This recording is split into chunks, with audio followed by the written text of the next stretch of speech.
Assalamualaikum Bre, selamat datang kembali di Guru Gembel Channel. Apakah Baraya sekarang termasuk golongan fakir miskin, mapan, atau sangat kaya raya? Dan apakah Baraya mendapatkan nasib Baraya yang seperti sekarang ini gara leluhur Baraya yang kaya raya atau fakir miskin?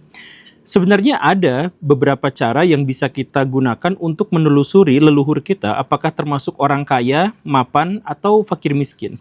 Salah satu cara yang paling praktis dan mudah itu adalah diketahui dari nama Baraya.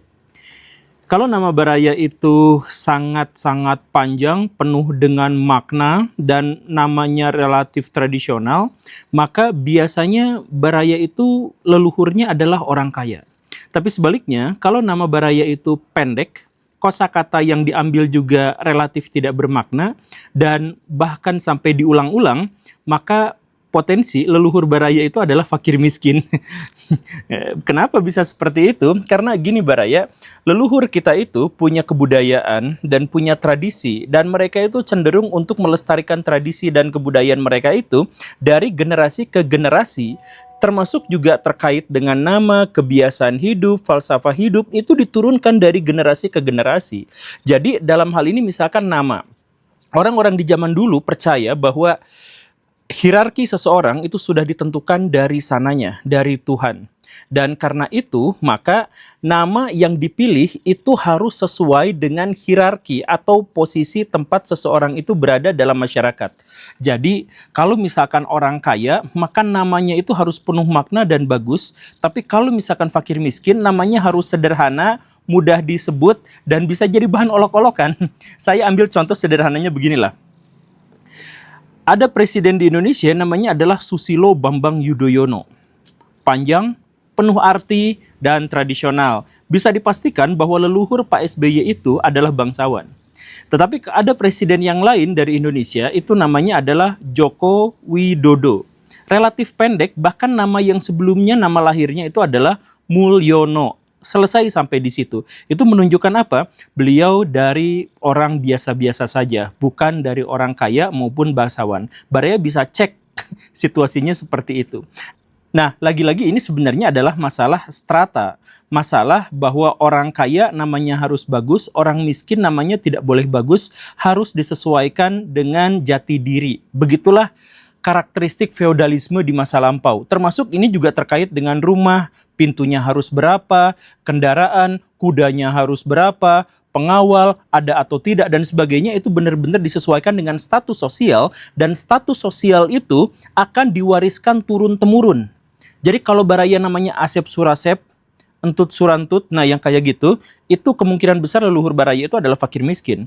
Tapi kalau nama Baraya misalkan Wiranata Kusuma Atmaja del Castillo Santiago Bernabu, nah misalkan yang panjang begitu dengan makna yang begitu banyaknya dan dalamnya, berarti Baraya itu adalah leluhurnya orang kaya. Begitu kurang lebihnya. Nah, dan bukan hanya soal nama, mereka juga seperti yang saya jelaskan tadi, mewariskan nilai-nilai, cara pandang, cara hidup, dan falsafah hidup. Jadi misalkan beginilah, kalau leluhur Baraya itu fakir miskin, maka mereka akan mewariskan ajaran kepada orang tua Baraya, termasuk juga kepada Baraya, diantaranya beberapa hal sebagai berikut. 1. Harta mah tidak akan dibawa mati. Nah, itu adalah ajaran dari leluhur yang fakir miskin. Atau yang kedua, misalkan, uang tidak bisa membeli kebahagiaan. Nah, begitu ya. Atau rezeki mah sudah ada yang ngatur. Nah, ajaran-ajaran semacam itu tidak mungkin diberikan oleh leluhur yang kaya raya kepada garis keturunannya. Kalau Baraya mendapatkan ilmu itu dari orang tua Baraya atau dari guru Baraya, maka guru dan orang tua itu kemungkinan berasal dari garis keturunan yang fakir miskin. Coba kita telaah satu demi satu ya. Jargon uang tidak bisa dibawa mati. Dari mana sebenarnya jargon itu ya? Itu biasanya dikaitkan itu dari agama tertentu, biasanya Islam gitu ya. Tapi kalau misalkan kita telusur dari ajaran agama Islam, itu justru berkebalikan dari ajaran Islam yang sesungguhnya. Dalam ajaran Islam, uang tuh jelas dibawa mati. Baraya nanti dapat uang berapa, nanti di akhirat tuh ditanya. Dan kemudian itu dibawa di situ, pertanggungjawabannya ada. Kalau misalkan nanti Baraya dapat atau membelanjakan uang, itu juga akan ditanyakan, akan dipertanggungjawabkan. Jadi dari mana Baraya dapat uang dan dikemanakan baraya itu uangnya, itu depan belakang sama-sama ditanyakan, sama-sama dimintai pertanggungjawaban. Artinya apa? Artinya memang benar-benar dibawa mati dalam ajaran Islam. Kalau misalkan si uang itu saya belanjakan untuk membangun jalan raya, membangun stadion, membangun rumah sakit, membangun panti sosial dan sebagainya, maka ketika baraya meninggal, itu juga akan dibawa mati berupa pahala. Begitu kan? Dan sebaliknya, kalau misalkan baraya gunakan itu untuk membangun diskotik, ajojing-ajojingan yang semacam itu, ya kemudian tempat untuk bikin penipuan apa segala rupa, maka itu pun akan dibawa mati, dipertanggungjawabkan. Artinya dalam Islam yang dituding tadi itu, sebenarnya uang itu dalam doktrinnya dibawa mati. Dan ada pertanggungjawabannya, dan baik itu pahala atau dosa, itu akan berlaku bahkan ketika baraya sudah meninggal. Selama barang yang bawa baraya tinggalkan di bumi ini masih beroperasi. Begitu kan? Nah, jadi istilah uang tidak dibawa mati itu ditudingkan pada Islam, sebenarnya bukan dari Islam. Jadi dari mana? Ya, itu adalah dari leluhur baraya yang fakir miskin. Kenapa leluhur yang fakir miskin harus mengajarkan seperti itu? Nanti kita endingnya akan kita jelaskan, tapi kita uraikan dulu misalkan yang kedua, pernyataan bahwa uang tidak bisa membeli kebahagiaan. Nah, uang itu tidak bisa membeli kebahagiaan itu benar kalau di masa lampau. Pernyataan ini bahkan sebenarnya sudah sempat disinggung dengan redaksi yang berbeda, misalkan oleh Aristoteles, kemudian bahkan oleh Jean-Jacques Rousseau gitu ya, yang di Prancis itu, revolusi Prancis gitu ya, dan lain sebagainya. Tapi sebenarnya pernyataan itu sekali lagi ya benar untuk di masa lampau, tetapi salah kaprah kalau diterapkan di zaman sekarang. Kenapa bisa seperti itu? Karena begini baraya, orang yang hidup di masa lampau, sekaya apapun dia tetap tidak akan memiliki peluang untuk mendapatkan keinginannya secara paripurna. Dia tidak akan memiliki banyak sekali pilihan. Karena misalkan gini, sekaya-kayanya dia, yang bisa dia gunakan adalah makan yang banyak, bikin rumah yang gede, dan banyak pasangan. Itu aja. Nggak lebih. Dia misalkan nggak bisa melakukan perjalanan dalam 2 jam sampai ke Bora Bora misalkan. Dan kalaupun sampai ke sana, dia juga kan di sana tidak ada resort mewahnya, tidak ada tempat main jet ski-nya, tidak ada bioskopnya, tidak ada apa-apanya. Hutan belantara, kosong melompong, cuman ada keindahan alam yang susah dieksplorasi, kan begitu. Kemudian kalau misalkan baraya punya uang yang sangat banyak di masa lampau, kemudian baraya sakit malaria, ya tetap aja mati. Tidak ada dokter yang mumpuni pada waktu itu, tidak ada vaksin yang bisa mengobati baraya, dan lain sebagainya. Ya sudah, selesai. Kalau misalkan baraya kena bisul, baraya kena korengan, ya baraya harus menderita dengan itu, tanpa ada obat, tanpa ada kesempatan untuk operasi yang tidak menyakitkan. Begitu kan? Kalau misalkan baraya pengen dapat perempuan, ya perempuannya hanya seperti itu saja. Tapi kalau misalkan hidup di zaman sekarang dengan kekayaan yang banyak, baraya bisa pesan perempuan yang modelnya begini dan begitu. Misalkan saya mohon maaf ya, bukan mendiskreditkan gender, cuman maksudnya di zaman sekarang ya perempuan-perempuan itu bisa dioplas lah, disuruh ukurannya harus begini begitu dan sebagainya, itu bisa saja diperlakukan seperti itu. Jadi intinya kalau misalkan baraya hidup di zaman lampau, sekaya apapun baraya tetap tidak akan bisa lepas dari kebutuhan-kebutuhan dan hambatan-hambatan biologis. Beda dengan kehidupan di zaman sekarang, baraya bisa mendapatkan apapun dengan uang yang sangat besar kalau misalkan baraya memilikinya. Begitu kan? Nah, jadi uang tidak bisa membeli kebahagiaan itu untuk orang zaman dulu. Untuk orang zaman sekarang, kebahagiaan saya bisa didapat kalau saya punya PS8. Bisa beli pakai duit. Kebahagiaan saya adalah kalau saya bisa membahagiakan orang tua dengan menaikkan haji mereka. Bisa dinaikin bolak-balik naik haji dengan harta kekayaan yang banyak. Kebahagiaan saya adalah ketika saya menjadi orang terkenal. Dengan harta yang melimpah, baraya bisa jadi orang terkenal. Jadi maksudnya uang sekarang itu bisa digunakan untuk membeli apapun, termasuk juga kebahagiaan atau sumber-sumber kebahagiaan yang secara subjektif baraya terima itu bisa didapatkan dengan uang. Begitu kan? Itu poin yang kedua. Kemudian poin yang ketiga, dan sekaligus ini adalah kunci untuk bisa memahami apa makna sesungguhnya di balik video ini. Pernyataan yang ketiga yang harus kita kritisi itu adalah rezeki sudah ada yang ngatur itu. Benarkah? Ya, memang benar. Jadi ini balik lagi kepada sistem teologis gitu ya, kepercayaan terhadap Tuhan atau terhadap entitas yang memiliki kekuatan dan kekuasaan untuk melimpahkan rezekinya dan sebagainya, iya oke. Jadi di situ katakannya adalah rezeki mah sudah ada yang mengatur.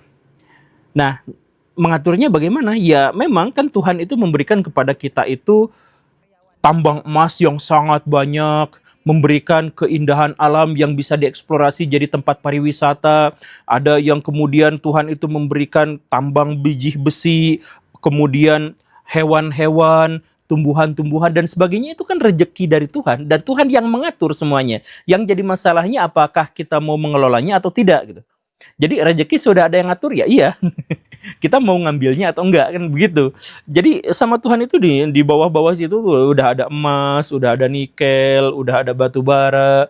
Kemudian di sana juga sudah ada cacing besar Alaska yang bisa dijadikan inspirasi untuk bikin cerita gitu ya. Kemudian di bawah juga sudah ada ayam, sudah ada kambing, sudah ada apa yang bisa kita kelola untuk bisa mendapatkan rezeki kita, keuntungan kita, cuan kita. Ada. Ya, kan masalahnya adalah kita sebenarnya menjadikan kata-kata itu untuk mempertahankan status quo.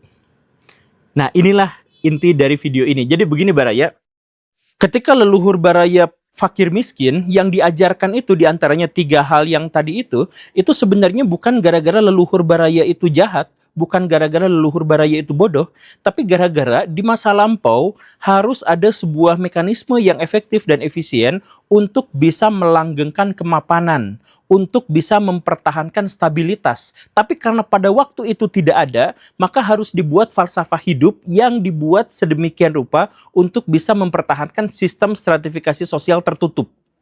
Misalkan beginilah, tetangga Baraya ada orang yang sangat kaya raya, sedangkan Baraya hidup miskin apa adanya. Lalu Baraya itu terbersit pikiran untuk mencuri.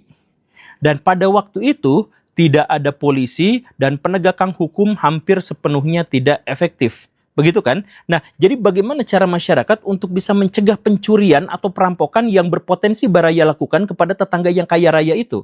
Maka Baraya yang fakir miskin itu akan diajarkan, sudah rezeki mah, sudah ada yang ngatur. Kamu jangan iri dengki sama orang yang kaya itu. Kalau dia kaya, ya sudah terima rezekinya dan sudah ada yang ngatur. Kalau kita kebagiannya segini, ya sudah bersabar saja. Mungkin nanti di akhirat Baraya akan dapat duit.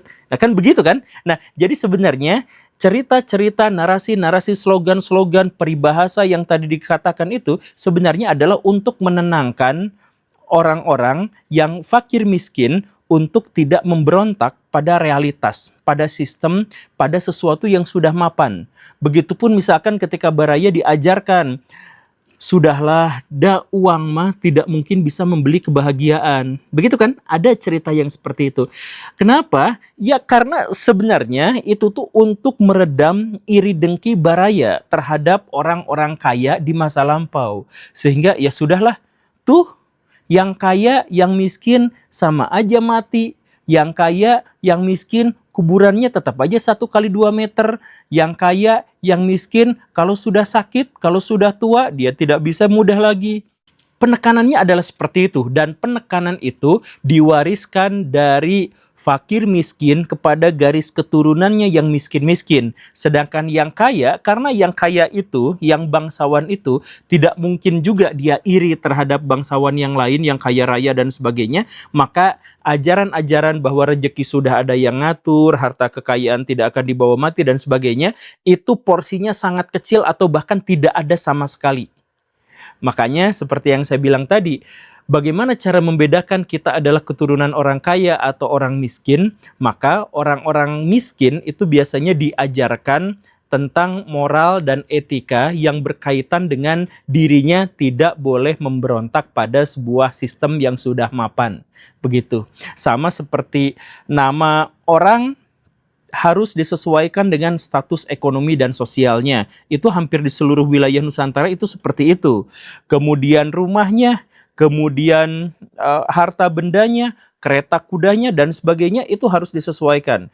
Kalau misalkan Baraya lihat buku-buku jadul, misalkan tentang babat tanah Jawa atau kemudian atau yang lebih baru lah misalkan buku Dari Gelap Terbitlah Terang gitu ya, atau bukunya Pramudia Anantatur yang Gadis Nelayan. gadis laut ya, ya yang itulah. Nah itu kan menceritakan tentang feodalisme yang ada dan semuanya itu diajarkan dari mulai tata busana sampai falsafah hidup, begitu. Tapi kan sekarang sudah tidak berlaku lagi, ya bisa berlaku bisa enggak tergantung Baraya. Kalau Baraya masih mengajarkan kepada anak-anak Baraya bahwa harta tidak akan dibawa mati dan sebagainya, ya berarti Baraya masih akan melanggengkan kemiskinan dan keterpurukan itu. Tapi kalau misalkan Baraya mulai berhenti untuk mengatakan itu dan kemudian mengajarkan bahwa, nak, takdirmu ada di tanganmu sendiri. Kalau kamu berusaha keras, maka Tuhan pasti akan membayar usaha itu dengan hasil yang maksimal. Tapi kalau misalkan bermalas-malasan, tidak mau mencoba hal yang baru dan tidak mau beradaptasi terhadap perkembangan zaman, ya udah, wayahnya hidup dalam keterpurukan. Nah, kalau misalkan Baraya mulai mengajarkan hal yang seperti itu, ya sudah, benar-benar tidak berlaku. Semoga video ini tidak membuat Baraya mengecam orang-orang yang hidup di masa lampau, tetapi Baraya membentuk masa depan sendiri, termasuk membentuk masa depan untuk anak cucu Baraya agar mereka lebih baik, lebih sukses, dan lebih bahagia. Terima kasih karena sudah menyimak. Saya Guru Gembul. Assalamualaikum warahmatullahi wabarakatuh.